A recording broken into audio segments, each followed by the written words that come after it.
Bien, bonjour à toutes et à tous. Alors ce matin, on va parler finances. Vous savez que depuis le début de la campagne, on est la liste qui a fait les propositions les plus concrètes. Vous l'avez vu sur notre programme, des propositions très précises. Eh bien aujourd'hui, on va encore plus loin.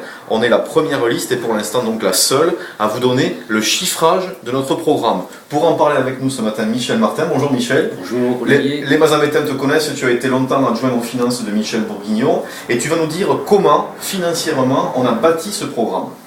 Alors on a bâti ce programme avec l'hypothèse déjà de ne pas augmenter les impôts. Ça c'est la première hypothèse et on ne peut pas y déroger. Donc c'est un programme de 12 millions d'euros, 2 millions par an, qui prend en compte donc le centre-ville pour 5 millions d'euros avec l'aménagement des trottoirs pour les handicapés et l'aménagement de la gare, les caméras de vidéoprotection pour 160 000 euros, l'équipement uniquement de la police municipale. Voilà, les voitures par exemple. Voilà, pas les salariés. La rénovation de l'autogarage pour 200 000 euros.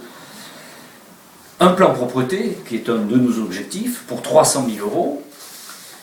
La climatisation de la maison des associations, 100 000 euros. La passerelle et la via ferrata pour le tourisme pour 300 000 euros.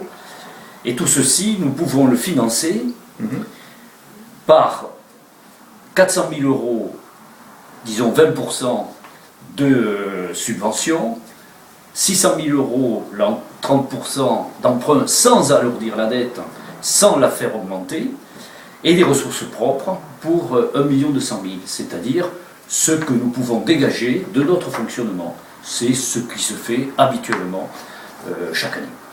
Donc des hypothèses extrêmement raisonnables. On a pris en compte que l'État allait donner moins d'argent aux communes, que le département et la région donneraient aussi moins d'argent aux communes, et puis on a dit que si on empruntait, on a été pessimiste, on empruntera à 5%, voilà. Sachant qu'aujourd'hui on peut emprunter à moins que ça. On peut emprunter à moins que ça, et puis j'ai quand même travaillé pendant longtemps à désendetter la ville, c'est pas maintenant que je vais la réendetter. Merci beaucoup Michel.